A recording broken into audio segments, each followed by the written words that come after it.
Underground City by Jules Verne.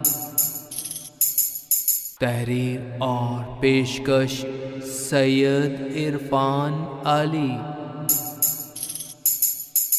www.server555.com. Mister James star پیشے کے لحاظ سے انجینئر تھے اور زندگی کا بڑا حصہ کوئلے کی کانوں میں بسر کیا. 3 دسمبر کو انہیں ایک پراسرار خط موصول ہوا. ایک بہت اہم بات سامنے آئی ہے. اگر مسٹر جیمز اسٹار کل ایبرفائل میں موجود کوئلے کی کانوں میں آ سکیں تو یقیناً یہ بات ان کے لیے دلچسپی کا باعث ہوگی. مسٹر جیمز کے پرانے ملازم سائمن فورڈ کا بیٹا ہنری فورڈ تمام دن وہاں کے ریلوے اسٹیشن پر ان کا انتظار کرے گا، مگر درخواست کی جاتی ہے کہ اس بات کا کسی سے تذکرہ نہ کیا جائے. مسٹر جیمز کے لیے یہ خط حیرت کا باعث بھی تھا اور دلچسپی کا بھی. وہ 10 سال پہلے وہاں کوئلے کی کان میں مینیجر تھے. سائمن فورڈ بڑی عمر مگر شاندار صحت رکھنے والا انسان وہاں ملازم تھا. 10 سال گزرنے کے باوجود بھی سائمن انہیں اچھی طرح یاد تھا. اس کوئلے کی کان سے تمام کوئلہ نکال لیا گیا اور پھر وہ وقت بھی آ گیا جب اس کان کو بند کر کے تمام ملازمین کو جدا ہونا تھا. مسٹر جیمز ایڈنبرگ آ گئے. اپنی ایمانداری اور پیشے میں مہارت کی وجہ سے ہر کسی نے ان کی عزت کی. ان کے مضامین چھپتے اور اعلیٰ میٹنگز کی صدارت کرتے.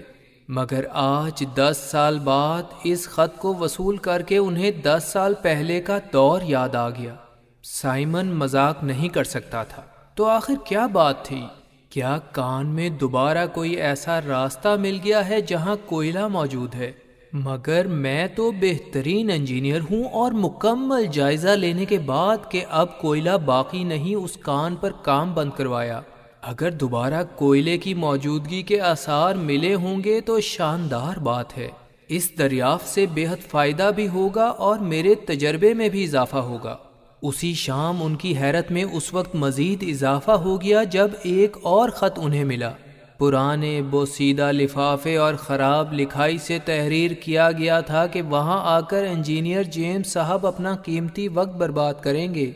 سائمن فورڈ نے بغیر کسی وجہ کے انہیں بلا لیا ہے، اس لیے وہ نہ آئیں. خط پر دستخط موجود نہ تھے.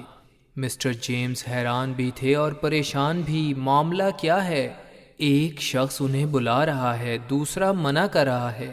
سائمن کہہ رہا ہے کہ کسی کو آنے کی اطلاع نہ دوں، جبکہ یہ بات کسی اور کو معلوم ہے.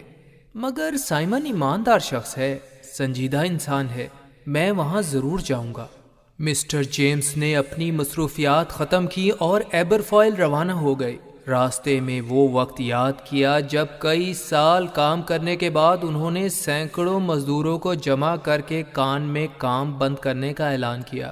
کتنے بہادر اور محنتی تھے وہ لوگ. مگر اب اس جگہ کو چھوڑ کر انہیں دوسری جگہ جانا تھا. ان کی آنکھوں میں آنسو تھے. انہیں سائمن بھی یاد آیا جس کے ساتھ اس کا 15 سال کا بیٹا بھی کھڑا تھا جو کان میں کام شروع کر چکا تھا. مسٹر جیمز نے سائمن کو اپنے گھر ایڈنبرگ آنے کی دعوت بھی دی تھی. اس نے کہا آپ کا گھر بہت دور ہے. اس کان میں زندگی بسر کی، اس نے روٹی دی، عزت دی. اب اگر اس پر برا وقت آیا ہے تو میرے لیے یہ ممکن نہیں کہ اسے چھوڑ دوں. اپنی بیوی اور بیٹے کے ساتھ اس میں ہی زندگی بسر کروں گا. یہاں سے جانے کا سوچ بھی نہیں سکتا. مگر نہ جانے کیوں وہ اس وقت بھی کہہ رہا تھا کہ آپ یہاں دوبارہ ضرور آئیں گے انجینئر صاحب. واقعی وہ درست کہہ رہا تھا. 10 سال بعد مسٹر جیمز دوبارہ یہ معلوم کرنے وہاں جا رہے تھے کہ اصل معاملہ کیا ہے. سائمن کے بیٹے ہیری فورڈ نے اسٹیشن پر مسٹر جیمز کا استقبال کیا. بارش ہو رہی تھی. پوچھا کہ پہلے خط میں آنے کا کہا، دوسرے میں منع کیا. کون سا دوسرا خط؟ ہیری نے حیران ہو کر پوچھا. کوئی نہیں، مسٹر جیمز نے کہا. ہیری نے بتایا کہ وہ اب بھی کان میں ہی رہتے ہیں. والد صاحب نے اسے چھوڑنے سے انکار کر دیا. کہتے ہیں وہاں پیدا ہوئے وہاں ہی مریں گے. مگر ہم وہاں خوش ہیں. 25 سالہ ہیری اپنی ماں اور باپ سے محبت کرتا تھا اور ان کی خوشی میں ہی خوش تھا. کان کی طرف سفر شروع ہوا۔ 10 سال میں کافی تبدیلی آ چکی تھی۔ کبھی کوئلوں سے بھری ہوئی ٹرالیاں یہاں سے گزر رہی ہوتی تھیں، مزدور ہر جگہ نظر آتے تھے، مگر اب خاموشی تھی۔ ہیری نے کہا، وہ کام مشکل تھا مگر ہمیں اچھا لگتا تھا، ہم خوش تھے۔ 1 گھنٹے کے سفر کے بعد وہ کان میں پہنچ گئے۔ کبھی یہاں بڑے بڑے پنکھے چلتے، مشینوں کی آوازیں آ رہی ہوتی، لوگوں کی چہل پہل ہوتی، مگر اب خاموشی کے علاوہ کچھ نہ تھا۔ تیل کے لیمپ کی روشنی میں وہ کان میں داخل ہوئے۔ مسٹر جیمز کو پرانی یادیں آ رہی تھیں۔ اندر ایک اور پرانے مزدور جیک نے ان کا استقبال کیا۔ وہ سائمن فورڈ اور اس کے بیٹے کو میلے میں آنے کی دعوت دینے آیا تھا۔ مسٹر جیمز اور ہیری سیڑھیوں سے اتر کر نیچے جانے لگے۔ نیچے پہنچ کر انہوں نے سفر شروع کیا تو ایک بڑا پتھر ان کے قریب آ کر گرا۔ احتیاط کریں انجینئر صاحب، پھر اس نے کہا، مجھے لگ رہا تھا کوئی ہمارے پیچھے چل رہا ہے۔ اندھیرے میں لیمپ کی روشنی میں سفر جاری رہا۔ مکمل خاموشی تھی۔ 10 منٹ بعد کھلی جگہ پہنچے جہاں تھوڑی روشنی اور ہوا آنے کا بندوبست تھا۔ وہاں سائمن، اس کی بیوی اور بیٹے نے 10 سال گزار دیے تھے۔ وہ وہاں خوش تھے، تہذیب اور لوگوں کی اچھائیوں برائیوں سے دور۔ سائمن اپنے کام سے محبت کرتا تھا اور اپنی جگہ سے بھی، جو اس نے سچ ثابت کر دیا تھا۔ انجینئر جیمز انہی خصوصیات کی وجہ سے اس وقت بھی اس کی تعریف کرتا تھا اور آج بھی اسے دیکھ کر خوش تھا۔ اس جگہ نہ گرمی تھی نہ سردی اور سب صحت مند بھی تھے۔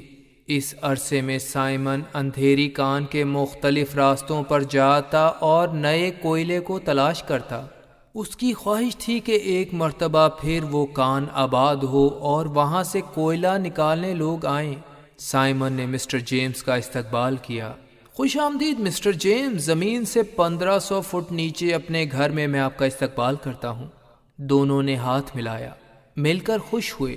ایک دوسرے کمرے میں کھانا تیار تھا۔ راستے کے سفر کی وجہ سے بھوک بڑھ چکی تھی، کھانا بھی اچھا تھا۔ پھر دوسرا خط جس میں آنے سے منع کیا گیا تھا سائمن کو دیا، مگر یہ نہ جان سکے کہ کون چاہتا تھا کہ وہ وہاں نہ آئیں۔ شاندار سوپ پیا اور دنیا سے دور اس خاموش جگہ میں آرام سے بیٹھے، پرانے زمانے کی باتیں کی۔ ہیری البتہ کچھ پریشان لگ رہا تھا۔ باہر جا کر جائزہ لیتا رہا کہ کوئی دوسرا تو کان میں موجود نہیں۔ پھر سائمن نے کہا، مسٹر جیمز میرے ساتھ آئیں۔ ہیری، لیمپ ساتھ لے لو، سیفٹی لیمپ۔ مسٹر جیمز سوچ رہے تھے یہاں کون سا خطرہ ہے۔ پھر خاموشی سے سائمن اور ہیری کے ساتھ چلنے لگے۔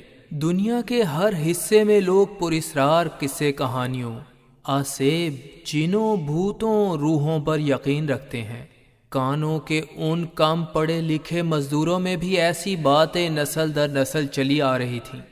جو جیک انہیں دعوت دینے آیا تھا وہ خاص طور پر ایسی باتیں لوگوں کو سناتا جو ان پر مکمل یقین کرتے، اور جیک کا خیال تھا کہ ایبر فائل کی اس کان میں بھی آسیب موجود ہیں۔ ایک نظر نہ آنے والی مخلوق وہاں رہتی ہے۔ ایک اندھیری اور آبادی سے دور جگہ پر آسیب کی موجودگی پر یقین بھی کیا جا سکتا تھا۔ 2 آدمیوں کے علاوہ سارے ہی ان باتوں پر یقین کرتے تھے۔ یہ 2 آدمی سائمن اور اس کا بیٹا ہیری تھے۔ اندھیرے میں کان کی مختلف جگہوں پر جاتے، دیواروں کو بجا کر دیکھتے کہ شاید کوئلے کی آواز آئے، مگر ناکامی کے بعد دوسرے دن پھر یہی کام شروع کر دیتے۔ کان کو آباد کرنے کا اتنا یقین تھا کہ اگر باپ مر جائے گا تو بیٹا پھر بھی یہ کام جاری رکھے گا۔ یہ بات پہلے سے ہی سوچ رکھی تھی، مگر کان کو ہرگز نہیں چھوڑنا۔ ہاں، یہ حقیقت تھی کہ اس کان میں اسے پراسرار آوازیں سنائی دیتیں۔ وہ تلاش کرتا کہ یہ کیسے ہوا، آواز کہاں سے آئی، مگر کوئی ثبوت نہ ملتا۔ کبھی روشنی نظر آتی، وہاں جاتا مگر کچھ نہ ملتا۔ کبھی دور دھماکے کی آواز آتی۔ ایک مرتبہ تو کان کے ایک کمرے کو دھماکے سے تباہ کرنے کی کوشش بھی کی گئی۔ ہیری پریشان تھا مگر سائمن غصے میں۔ میں ضرور اسے پکڑوں گا جو یہ شرارتیں کر رہا ہے۔ اگر جیک ایسی آوازیں سنتا، روشنی دیکھتا تو سوچتا کہ ضرور وہاں جن آباد ہیں، مگر سائمن اور ہیری جانتے تھے کہ ایک دن ان چیزوں کا جواب ڈھونڈ کر ہی رہیں گے۔ اچھی بات یہ تھی کہ ان کو نقصان پہنچانے کی کبھی کوشش نہیں کی گئی تھی، ماں سوائے مسٹر جیمز کے اوپر ایک پتھر پھینکنے کے۔ کچھ دیر آرام کرنے کے بعد سائمن، ہیری اور مسٹر جیمز نے سفر دوبارہ شروع کیا۔ 2 میل کان کے اندر جانے کے بعد وہ ایک سرنگ کے اندر موجود تھے۔ لکڑی کے تختوں سے چھت کو سہارا دیا گیا تھا۔ یہ وہ جگہ تھی جس کے 1500 فٹ اوپر دریا بہہ رہا تھا۔ مسٹر جیمز، جنہوں نے بہت عرصے اس کان میں کام کیا تھا، کہنے لگے، تو ہم کان کے آخری حصے میں آ گئے ہیں۔ ہاں، جہاں میں نے دھماکہ کیا کہ کوئلے نکلیں گے، مگر دل یہ سوچ کر پریشان ہو گیا کہ کان سے کوئلے ختم ہو چکے ہیں۔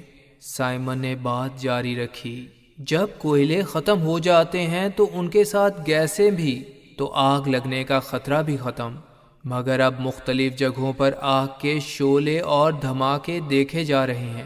اگر کوئلہ نہیں تو گیس اور آگ یہاں کیسے پہنچ رہے ہیں؟ میں نے ساری زندگی کانوں میں گزاری ہے، اور میں جان چکا ہوں اور تجربے بھی کر چکا ہوں کہ یہاں ہمارے کام کی چیز موجود ہے۔ مسٹر جیمز اپنے علم سے سمجھ چکے تھے کہ بوڑھا سائمن غلط نہیں کہہ رہا۔ اب یہ پتہ کرنا باقی تھا کہ یہ چیز کہاں ہے، کتنی ہے، کم یا زیادہ۔ خدا کا شکر ہے کہ آپ یہاں ہیں مسٹر جیمز، جلد ہی ہم حقیقت تک پہنچ جائیں گے۔ آگ کو دیوار کے قریب لے جایا گیا تاکہ گیس کی موجودگی کا پتہ چلے، مگر کچھ نہ ملا۔ تھوڑی دیر بعد ہیری نے غصے سے کہا، ابو دیکھیں، کسی نے دیوار کا یہ سوراخ بند کر دیا ہے۔ ہاں، یہ وہی شخص ہے جس نے مسٹر جیمز کو یہاں آنے سے منع کیا۔ اس سوراخ کو دوبارہ کھولا گیا تو گیس وہاں موجود تھی۔ مسٹر جیمز خوش تھے کہ وہاں سے قیمتی معدنیات مل سکتی ہیں۔ سوچا گیا، آج واپس جانا چاہیے، کل دوبارہ وہاں آ کر دھماکے سے دیوار میں سوراخ کر دیا جائے گا۔ سائمن خوش تھا۔ مسٹر جیمز، میں دیکھ رہا ہوں کہ یہاں دوبارہ کام شروع ہوگا، میں پھر مزدوری کروں گا۔ مسٹر جیمز نے کہا، مزدوری نہیں، آپ نے تو کارنامہ کیا ہے، یہ کان ہی آپ کی ملکیت ہوگی۔ دوسرے دن تینوں کے ساتھ ہیری کی ماں میج بھی مطلوبہ جگہ پر موجود تھی۔ دھماکے سے پہلے احتیاطی تدابیر کی گئیں۔ دیوار میں بارود بھرا گیا۔ سائمن بہت جوش میں تھا، جبکہ مسٹر جیمز احتیاط کی ہدایت کر رہے تھے۔ دھماکہ کیا گیا، دیوار پر راستہ بن گیا۔ آدھے گھنٹے انتظار کیا گیا تاکہ اندر کی گیسیں خارج ہو جائیں۔ ہیری اس سوراخ کے اندر داخل ہو گیا۔ کافی دیر تک نہ خود واپس آیا، نہ کوئی اور آواز آئی۔ کیا وہ کسی گہرائی میں گر چکا ہے؟ پھر روشنی نظر آئی، ہیری واپس آ گیا، باقی سب کو بھی اندر آنے کو کہا۔ وہ سب اندر تو داخل ہو گئے، مگر انہیں اس بات کا احساس نہیں تھا کہ وہ کتنی عظیم دریافت کر چکے ہیں۔ ان سے کچھ ہی فاصلے پر ایک عظیم الشان جگہ آباد تھی جہاں دریا تھے، اور دریاؤں کے درمیان اتنی وسیع زمین جنہیں عبور کرنا ممکن نہ تھا۔ زمین کے نیچے کی اس عظیم الشان دنیا کی اگر مثال دینا چاہیں تو امریکہ میں جو غاریں دریافت ہوئی تھی وہ کسی قدر اس جگہ کا مقابلہ کر سکتی تھیں۔ وہ غاریں شہد کی مکھی کے چھتے کی مانند سینکڑوں خانوں میں تقسیم شدہ تھیں، جن کے بے شمار راستے تھے، مگر سب ایک دوسرے سے ملے ہوئے۔ اتنی بلند کہ بلند و بالا عمارتیں ان کے سامنے چھوٹی نظر آتیں، اور یہ میلوں تک پھیلی ہوئی تھیں، بلکہ ایک شہر سے دوسرے شہر تک طویل۔ جو نئی ایبرفوائل کی دریافت ہوئی تھی وہ بھی اسی طرح سینکڑوں میل پر پھیلی تھی۔ ایک نئی دنیا جہاں ہر چیز ترتیب سے موجود تھی، مگر سب کچھ زمین کے نیچے۔ لگتا تھا سینکڑوں سال پہلے یہ کسی انسان نے تعمیر کی ہوگی، مگر نہیں، نہ تو انسان یہ عظیم الشان چیزیں تعمیر کر سکتا تھا، نہ اس خوبصورت جگہ کو چھوڑ کر جانے کا تصور۔ یہ تو قدرت کا کارنامہ تھا۔ بڑے بڑے ہال، دریا، میدان، انتہائی بلند و بالا گنبد، گہرے کنویں۔ 10 سال پہلے مسٹر جیمز جیسے انجینئر نے بھی بالکل وہاں تک پہنچ کر کام روک دیا۔ اسے محض اتفاق کہہ سکتے ہیں، مگر حقیقت میں اس عظیم دنیا کی دریافت کا صحرا اس بوڑھے مزدور سائمن کو جاتا ہے، جو 10 سال سے مکمل یقین کے ساتھ اس تاریک غار نما کان میں موجود تھا، اور 10 سال سے کوئلہ دریافت کرنے کی کوشش کر رہا تھا۔ قدرت نے اپنی مہربانی سے اپنی خاص تخلیق اسے تحفے میں پیش کر دی۔ یہ اس کے 10 سالہ صبر کا پھل تھا۔ زمین کے نیچے اس جہان میں ہر چیز تھی ماں سوائے پودوں اور درختوں کے، جس کی وجہ سے زندگی گزارنا کسی قدر مشکل تھا۔ مگر کیا معلوم، اگر زمین کے حالات خراب ہوں تو لوگ اس جگہ پناہ لیں۔ مگر ابھی مسٹر جیمز، سائمن، ہیری اور میج کو اس دریافت کا علم نہیں ہوا تھا۔ وہ سوراخ میں داخل ہوئے، اندھیری سرنگ میں اپنے لیمپ کی روشنی میں آگے بڑھتے رہے۔ دیواروں میں موجود شاندار کوئلہ انہیں نظر آ چکا تھا اور وہ اس دریافت پر خوش تھے۔ یہ نہ جانتے ہوئے کہ انہوں نے کتنی بڑی دریافت کر لی ہے، وہ آگے بڑھتے گئے۔ پھر تھک کر واپس جانے کا فیصلہ کیا تاکہ تازہ دم ہو کر دوسرے دن واپس آئیں اور سفر شروع کریں۔ واپسی پر ایک حادثہ پیش آیا۔ ہیری کا لیمپ تیز ہوا سے ہاتھ سے چھوٹ کر گرا، تیل زمین پر بہہ گیا اور سب اندھیرے میں کھڑے تھے۔ ہیری سوچ رہا تھا کہ کیا کسی نے ہاتھ مار کر یہ گرایا ہے؟ کیا کوئی انہیں کام کرنے سے روک رہا تھا، یا پھر واقعی وہاں کسی آسیب وغیرہ کا سایہ تھا؟ یقین سے کچھ نہیں کہا جا سکتا تھا۔ 5 میل سے زیادہ راستہ اندھیرے میں طے کرنا باقی تھا۔ احتیاط سے واپسی کا سفر شروع کیا۔ سب سے آگے ہیری آہستہ آہستہ قدم بڑھاتا، باقی اس کے پیچھے۔ گھنٹوں کے سفر کے بعد جب اس جگہ پہنچے جہاں دھماکے سے سوراخ کیا گیا تھا تو وہاں کوئی راستہ موجود نہ تھا۔ وہ راستہ بھول چکے تھے یا پھر سوراخ کو بند کر دیا گیا تھا۔ وجہ کچھ بھی ہو، اب وہ اس پراسرار اور انجانی جگہ پر قیدی تھے۔ دوسری طرف جب کچھ دن مسٹر جیمز اسٹار کا کچھ پتہ نہ چلا تو ان کے دوستوں نے تلاش شروع کی۔ وہ قابل اور مشہور انسان تھے، اس لیے ہر شخص پریشان تھا۔ اخباروں میں اشتہار دے دیے گئے کہ مسٹر جیمز کا جس کو علم ہو بتائے۔ سائمن، اس کی بیوی اور بیٹے کی گمشدگی پر بھی لوگ پریشان تھے۔ جیک، جس نے انہیں میلے میں آنے کی دعوت دی تھی، وہ بھی سوچ رہا تھا کہ ہیری کہاں گیا۔ اس نے اب تک مسٹر جیمز کی گمشدگی کے اشتہار نہیں دیکھے تھے۔ کان میں جا کر اس نے ہیری سے ملنے کا فیصلہ کیا۔ وہاں پہنچ بھی جاتا مگر ایک حادثہ پیش آیا جس میں اس کی جان بھی جا سکتی تھی۔ راستے میں ایک علاقہ تھا، مشہور تھا کہ یہاں آسیب جن بھوت رہتے تھے، کوئی وہاں نہ جاتا۔ لوگ کہتے وہ چیزیں انسانی شکل بھی اختیار کر لیتی ہیں۔ مختلف جگہوں پر آگ جلتی بھی نظر آتی۔ جیک تو وہاں جانے کا تصور بھی نہیں کر سکتا تھا۔ اسی علاقے میں بیٹھا جیک لوگوں کو آسیب کے قصے سنا رہا تھا کہ ایک جانب سے پراسرار روشنی نظر آئی۔ وہ چیخے، وہ دیکھو آسیبی روشنی، مگر پھر ان کی توجہ سمندر میں ایک جہاز کی طرف گئی۔ وہ راستہ بھول کر غلطی سے چٹانوں کی طرف جا رہا تھا، روشنی کی طرف جا رہا تھا، پھر چٹانوں سے ٹکرا گیا۔ تباہی پھیل چکی تھی، لوگ چیخ رہے تھے۔ جیک اپنے ساتھیوں کے ساتھ ان کی مدد کو پہنچ گیا۔ اس روشنی نے جہاز کو غلط راستہ دکھایا تاکہ وہ تباہ ہو جائے۔ جیک ہیری سے ملنے کوئلے کی کان کی جانب دوبارہ جا رہا تھا۔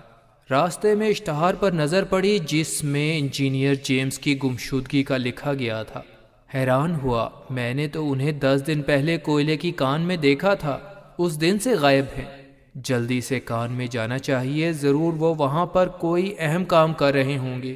وہاں پہنچ گیا۔ چاہے بھوت ہوں یا نہ ہوں، میں آگے جا کر اپنے دوست اور انجینئر صاحب کو تلاش کروں گا۔ کان کے راستوں کا اسے علم تھا۔ ایک جگہ نیچے جانے کی سیڑھیاں موجود نہ تھیں۔ اف، کیا وہ سب نیچے موجود ہیں؟ 10 دن سے ان کا بچنا مشکل ہے۔ ہیری کو بلند آواز سے پکارا، کوئی جواب نہ ملا۔ جلدی سے واپس بھاگا اور اس بارے میں باہر کی دنیا کو بتایا۔ بہت سے لوگ مختلف قسم کا سامان لے کر پہنچ گئے۔ تیز روشنیاں، رسیاں، سیڑھیاں۔ کان میں آگے بڑھے۔ جلد ہی کان کے اس حصے میں پہنچ گئے جہاں ہیری، اس کے ماں باپ اور انجینئر بے ہوش پڑے تھے۔ بھوک پیاس سے ان کی حالت خراب تھی، مگر انہیں بچا لیا گیا تھا۔ جس راستے کو انہوں نے بنایا تھا اسے بند کرنے کی کوشش کی گئی تھی۔ کس نے، کچھ کہا نہیں جا سکتا تھا۔ جلد ہی نئی ایبرفوائل کی خبر دنیا میں پھیل گئی۔ مزدور دوبارہ آنے لگے، کوئلہ نکالا جانے لگا۔ سائمن فورڈ اور جیمز نے اپنے گھر وہاں بنائے اور زور و شور سے کام شروع ہو گیا۔ جیک بھی اب سائمن کے ساتھ رہتا اور وہاں کام کرتا، ایک دوسرے کو کہانیاں سناتے اور خوش ہوتے۔ 6 ماہ بعد جب کان کا کام تیزی سے جاری تھا، ایک روز بات ہونے لگی کہ کان میں کیا کسی آسیب نے انہیں مارنے کی کوشش کی۔ انہوں نے فیصلہ کیا کہ اس راز سے ضرور پردہ اٹھائیں گے۔ ہیری نے کہا، میں کان کے ہر حصے سے واقف ہوں، وہ جو کوئی بھی تھا اسے ضرور پکڑوں گا۔ جیک نے کہا، اگر آسیب ہوا تو کیسے پکڑو گے؟ کل ہی میں وہاں جاؤں گا اور تم میرے ساتھ چلو گے۔ جیک تیار ہو گیا۔ ایک خفیہ کنواں دریافت کیا تھا۔ دوسرے دن اس کنویں کے اندر لمبی رسی سے وہ نیچے جانے لگا۔ جیک رسی کو نیچے کر رہا تھا۔ کنویں کے نیچے ایک لڑکی ملی جو بے ہوش تھی۔ کچھ دیر بعد ایک خوفناک پرندے نے ہیری پر حملہ کیا۔ اس نے چیخیں ماری جو جیک نے سن لی اور رسی واپس کھینچ کر ہیری کی جان بچائی۔ واپسی پر ہیری کے ساتھ وہ لڑکی بھی تھی، کمزور، تھکی ہوئی، بہت بھوکی۔ جیک سمجھ رہا تھا وہ بھوت ہے۔ اس لڑکی کو باتیں سمجھنے میں مشکل ہو رہی تھی۔ نیل اس کا نام تھا۔ کیا تم اس کنویں میں اکیلی تھیں؟ کتنے دن سے وہاں تھیں؟ تمہاری عمر کیا ہے؟ کسی بات کا جواب نہ دیا اور سو گئی۔ تمام علاقے میں اس بات کا تذکرہ ہو رہا تھا کہ وہ انسان ہے یا کوئی اور مخلوق۔ جب لڑکی جاگی تو معلوم ہوا کہ اسے باہر کی دنیا کا کچھ علم نہیں۔ وہ واپس کنویں میں نہیں جانا چاہتی تھی اور نہ اپنے بارے میں کچھ بتا رہی تھی۔ 2 ہفتے گزر گئے۔ ہیری نے اسے دنیا کے بارے میں بتایا۔ ایک روز ہیری کان کے خفیہ راستے سے گزر کر اس علاقے میں پہنچ گیا جہاں پراسرار روشنی نظر آتی تھی۔ انجینئر جیمز بھی اب اس معاملے کو سنجیدگی سے دیکھ رہا تھا۔ کان میں کام تیز کرنے کے لیے افواہوں کو ختم کرنا ضروری تھا۔ لڑکی نیل راز سے پردہ اٹھا سکتی تھی مگر وہ کچھ بھی بتانے سے انکار کر چکی تھی۔ زمین کے اندر رہنے کی وجہ سے اس کے لیے سورج یا روشنی کو دیکھنا مشکل تھا۔ ہیری نے اسے بتایا کہ وہ جان چکا ہے کہ وہی لڑکی کان میں انہیں کھانا اور پانی پہنچا کر 10 دن تک ان کی جان بچانے کی کوشش کرتی رہی۔ وہ خوش تو تھی مگر آنکھوں سے آنسو نکل رہے تھے۔ نئی کان میں زور و شور سے کام جاری تھا، منافع بھی خوب ہو رہا تھا۔ سائمن اور ہیری بھی انجینئر جیمز کے ساتھ وہاں کام کرتے۔ دراصل اب وہ کان کے مالکوں میں سے تھے۔ نئی کان کے اندر جدید مشینری موجود تھی جس سے وہ اوپر نیچے آتے جاتے۔ جیک نے کہا کہ اگر ہیری نیل سے شادی نہیں کرے گا تو وہ ضرور کر لے گا۔ ایسی لڑکی جو کان کے اندر رہنا جانتی ہے اچھی بیوی بن سکتی ہے۔ مگر ہیری، مجھے خوشی ہوگی اگر تم اس سے شادی کرو۔ ہیری نے کہا، ہاں میں اس سے شادی کروں گا مگر اس سے پہلے اسے تعلیم دینی ہے، دنیا کے بارے میں بتانا ہے جس کے بارے میں وہ کچھ نہیں جانتی۔ اس وقت وہ بغیر آنکھوں کے ہے، اسے آنکھیں دینی ہے، مگر ابھی نیل کو اس بارے میں کچھ نہیں بتانا۔ اور اس دن کے بعد سے ہیری نیل کو روزانہ تعلیم دیتا۔ 1 ماہ بعد نیل سب کے ساتھ مختلف علاقوں میں سیر کرنے گئی تاکہ دنیا کو قریب سے دیکھے، بڑے شہروں کا نظارہ کرے، دریا، سورج، چاند، ستارے دیکھے۔ وہ یہ چیزیں دیکھ کر حیران بھی تھی اور پریشان بھی۔ پھر ہیری نے اسے شادی کی دعوت دی جو اس نے قبول کر لی۔ نئی کان میں ایک روز دھماکہ ہوا۔ پانی اندر بہت تیزی سے داخل ہو رہا تھا۔ لوگ جان بچا کر باہر بھاگے۔ پانی تمام کان میں بھر چکا تھا اور مزید اوپر آ رہا تھا۔ پانی کہاں سے آیا یہ بھی معمہ تھا۔ شام کے اخبارات میں اس واقعے کی تفصیل شائع ہوئی۔ یہ حیران کن چیز بھی لکھی تھی کہ پانی کی جھیل بنی اور پھر غائب ہو گئی۔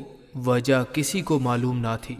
جیک نے کہا، یہ آسیب کا کام ہے، مگر انجینئر جیمز کا کہنا تھا کہ قدرت یہ کام کر رہی ہے، وجہ تلاش کرنی پڑے گی۔ اگر کوئی ذہین انسان یہ کر رہا ہے تو اسے بھی پکڑا جانا چاہیے۔ نیل یہ باتیں غور سے سن رہی تھی مگر کچھ نہ بولی۔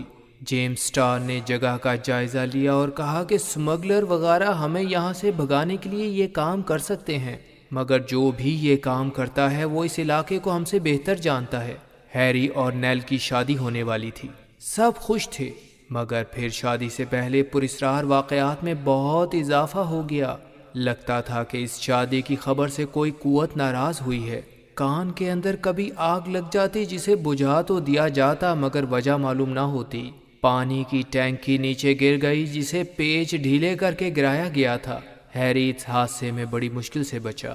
ریل کا حادثہ بھی کرنے کی کوشش کی۔ صاف لگتا تھا کہ ہیری ان حادثات کا نشانہ ہے۔ پولیس نے تحقیق کی مگر پتہ نہ چلا سکے کہ کون کر رہا ہے۔ شادی سے ایک دن پہلے نیل گھر سے باہر گئی۔ اس کی چیخ کی آواز سن کر سب اس کے پیچھے بھاگے۔ اس کا چہرہ پریشان لگ رہا تھا، وہ سخت خوفزدہ تھی۔ دروازے پر کاغذ لگا ہوا تھا، لکھا تھا سائمن فورڈ، پہلے تم نے میری کان کے اندر گھس کر میرے ساتھ لڑائی کی کوشش کی اور اب تمہارا بیٹا ہیری نیل کے ساتھ شادی کر کے میری چیز چوری کرنے کی کوشش کر رہا ہے۔ اس کا بدلہ لیا جائے گا۔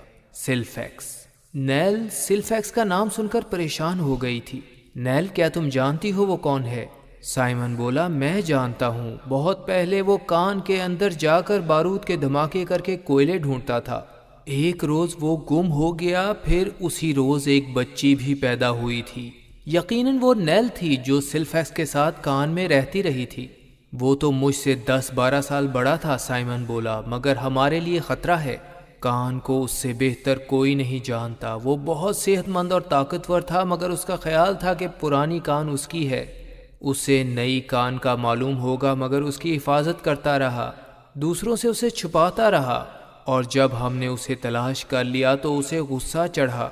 انجینئر جیمز بولا، ہاں وہ پہلے بھی پاگل تھا، اب پاگل پن میں اضافہ ہو چکا ہے، مگر سوچا گیا کہ اس کا علاج کروانا چاہیے، غصے کے بجائے اس پر ترس کھانا چاہیے۔ ہم اسے پکڑیں گے اور اس کی بات سنیں گے اور اپنی بات اسے سمجھائیں گے۔ یہ تو پتہ چل گیا کہ وہ نیل کا دادا ہے، مگر نیل کو اب ہماری مدد کرنی چاہیے۔ نیل نے یہ باتیں سن لیں، وہ رو رہی تھی۔ نہ رو نیل، نہ رو، میں آپ کو بتاتی ہوں، سب کچھ بتاتی ہوں۔ سائمن اور میج سے ملنے سے پہلے مجھے ماں باپ کی محبت کا کچھ پتہ نہ تھا۔ میں نے ساری زندگی سلفیکس کے ساتھ کان کے اندھیرے میں گزار دی۔ جب تنہائی نے مجھے ستایا تو ایک کتا لا دیا، مگر کتے کے بھونکنے کی آواز اسے پسند نہ آئی، وہ بھی چھین لیا گیا۔ مجھ سے وہ کبھی کبھی ملتے اور کھانا دیتے، مگر وہ نہیں چاہتے تھے کہ میں کسی اور سے ملوں، نہ اوپر کی دنیا کے بارے میں بات کرنے کی اجازت دیتے۔ انہیں معلوم تھا کہ آپ لوگ نئی کان تلاش کر لیں گے تو ان کی تنہائی کا خاتمہ ہو جائے گا، اسی لیے آپ کو وہاں بند کر دیا، مگر میں کھانا پانی پہنچاتی رہی۔ ان کی نگرانی کی وجہ سے آپ کو باہر نہ نکال سکتی تھی۔ جب انہیں پتہ چلا کہ میں نے آپ لوگوں کی مدد کی ہے تو مجھے مارنے لگے۔ وہ اپنے آپ کو آگ اور اندھیرے کا بادشاہ کہتے تھے۔ شاید وہ بالکل پاگل ہو چکے تھے۔ میں ڈر کر وہاں سے بھاگی اور آپ کے پاس آ گئی۔ وہ میرے دادا ہیں، انہوں نے آپ کو مارنے کی کوشش کی، مگر میں آپ لوگوں کو پسند کرتی ہوں۔ آپ نے مجھے بتایا خوشی کیا ہوتی ہے۔ سب اس کی بات سن کر اس سے ہمدردی محسوس کر رہے تھے اور اسے تسلی دے رہے تھے۔ وہ بولی، میرے دادا آپ کو نقصان پہنچا سکتے ہیں، مجھے ان کے پاس واپس جانے دیں، اس طرح ان کا غصہ کم ہو جائے گا۔ وہ بہت سی طاقتیں رکھتے ہیں، انسان سے نفرت کرتے ہیں اور سوتے بھی نہیں، مگر شاید میں انہیں اس اچھی دنیا میں لے آؤں جہاں میں آئی ہوں۔ سب کو خطرہ تھا کہ نیل کو نقصان نہ پہنچ جائے۔ سلفیکس کے لیے چاروں طرف نگرانی کی جانے لگی تاکہ وہ نقصان نہ پہنچا سکے۔ چند دن سکون سے گزرے، شادی کا دن قریب تھا۔ سلفیکس کہہ چکا تھا کہ وہ شادی ہرگز نہیں ہونے دے گا۔ کان کی پوری تلاشی لی گئی مگر وہ نہ ملا۔ شادی کا دن آ گیا۔ شادی کی خوشی میں پورے علاقے میں چھٹی دے دی گئی تھی۔ چرچ میں شادی ہونی تھی جہاں وہ جا رہے تھے۔ انجینئر جیمز دل میں پریشان تھا کہ کوئی حادثہ نہ ہو جائے۔ لگتا تھا طوفان آئے گا۔ تیز ہوائیں چل رہی تھیں۔ شادی کی تقریب شروع ہوئی تو زوردار دھماکہ ہوا۔ چٹانوں سے بہت تیز پانی وہاں آ رہا تھا۔ پانی کے اوپر ایک کشتی آئی جس میں بوڑھا سلفیکس موجود تھا۔ تم سب لوگ آگ میں جلنے والے ہو۔ انہیں گیس کی بدبو بھی آئی۔ اس کا خیال تھا کہ سب کو جلا کر راکھ کر دے گا۔ پھر ایک آدمی خاموشی سے پانی سے نکلا اور بوڑھے سلفیکس کی طرف بڑھا۔ یہ جیک تھا۔ غصے سے اس نے جیک کی طرف دیکھا اور جلدی سے آگ لگانے کی کوشش کی۔ تمام لوگوں کو یقین تھا کہ سب کچھ ختم ہونے والا ہے، مگر اچانک بوڑھا سلفیکس پانی میں گر چکا تھا۔ اسے بچانے کی بہت کوشش کی گئی مگر وہ پانی میں گم ہو چکا تھا۔ ہیری اور نیل کی شادی ہو گئی۔ کان کے پراسرار واقعات کا بھی خاتمہ ہو گیا۔ بوڑھے سائمن نے میج کے ساتھ اپنی شادی کی 50ویں سالگرہ منائی اور بیوی کا شکریہ ادا کیا۔ جس نے 10 سال اس کے ساتھ کان میں گزارے، اور اب جب کہ وہ نئی کان کا مالک تھا اپنی بیوی کا شکریہ ادا کرنا چاہتا تھا۔ سب سے حیران کن بات وہ ایک پرندہ تھا جو نیل کے ساتھ کان کے اندھیرے اور خاموشی میں اس کا دوست تھا۔ وہ نیل کو تلاش کرتا ہوا باہر آیا، چند دن اس کے ساتھ بھی رہا، مگر اپنے مالک سلفیکس کی طرح اسے بھی انسانوں سے نفرت تھی، اور سب سے زیادہ نفرت ہیری سے تھی جو پہلے اسے کان سے باہر لایا اور اب اس کے بہت قریب تھا۔ غصے میں وہ پرندہ وہاں سے چلا گیا، مگر کافی سالوں تک اس علاقے میں مختلف لوگوں کو نظر آتا رہا۔ آج بھی اس پراسرار پرندے کی بات کرتے ہوئے لوگ گھبرا جاتے ہیں۔ تحریر اور پیشکش سید عرفان علی، www.server555.com